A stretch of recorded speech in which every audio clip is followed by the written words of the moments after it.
லட்சுமி நோய் வந்து ஃபால்ஸ் மெட் அப்படின்வாங்க. இது என்ன அப்படின்னா, நல்லாவே இருக்கிற மாதிரி இருக்கும் நெல்மணிகள். நெல்மணி வெளியே தொங்கும் போது பார்த்தா மஞ்சள் போன்ற ஒரு கட்டி மாதிரி இருக்கும். அப்படின்னா வந்து கருப்பு நிற கட்டிகள் மேல வந்து இருக்கும், படர்ந்து இருக்கிற மாதிரி இருக்கும். சுண்ணாம்பு போன்ற அமைப்பு கூட மேல இருக்கும். இது எப்ப வரும்னா பூப்புக்குற தருணத்துல தான் வந்து ரொம்ப பாதுகாப்பா இருக்க வேண்டியது. ஏன்னா அது வரைக்கும் கட்டுப்படுத்திட்டு அதுக்கு மேல நோய் வந்துருச்சு அப்படின்னா நமக்கு பெரிய இழப்பா தான் இருக்கும். அதிகமான தாசத்து கொடுக்கக்கூடாது, காட்டுல பரவக்கூடிய தன்மை இருக்கும்.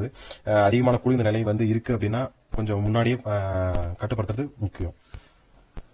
இது எப்படி கட்டுப்படுத்தலாம் அப்படின்னா, ப்ரோபிகானசோல் 500 ml ஒரு ஹெக்டருக்கு பயன்படுத்தலாம். அப்படின்னா காப்பர் ஆக்சி குளோரைடு ஒரு 1.25 கிலோ ஒரு ஹெக்டருக்கு வந்து பயன்படுத்தலாம். இது எப்ப எந்த நேரத்தில் இது பண்ணணும் அப்படின்னா, பூட் லீஃபிங் ஸ்டேஜ், அதாவது முதல் இலை பருவம் அல்லது நாற்று விட்ட பின்னாடி முதல் இலை பருவம் அல்லது வந்து 50% வந்து பூ பூக்கிற நேரம் வந்துருச்சு அப்படின்னும் போது இது வந்து பயன்படுத்தலாம். வயலை சுத்தமாக வச்சுக்கிறது மூலியமா வந்து கட்டுப்படுத்தலாம்.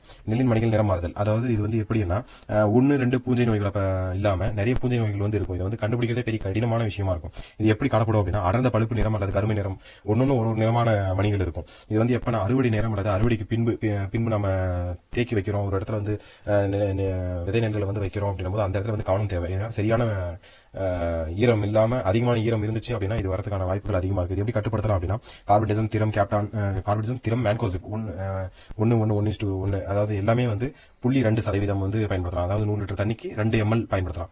2 ml பயன்படுத்துறது மூலியமா கட்டுப்படுத்தலாம். இது எப்ப கொடுக்கணும் அப்படின்னா, பூப்புக்கு 50% பூப்புக்கும் நேரம் அந்த டைம் கொடுக்கலாம். அப்படின்னா மேன்கோசிப் அப்படின்றது வந்து இலை பருவம் அப்ப கொடுக்கலாம்.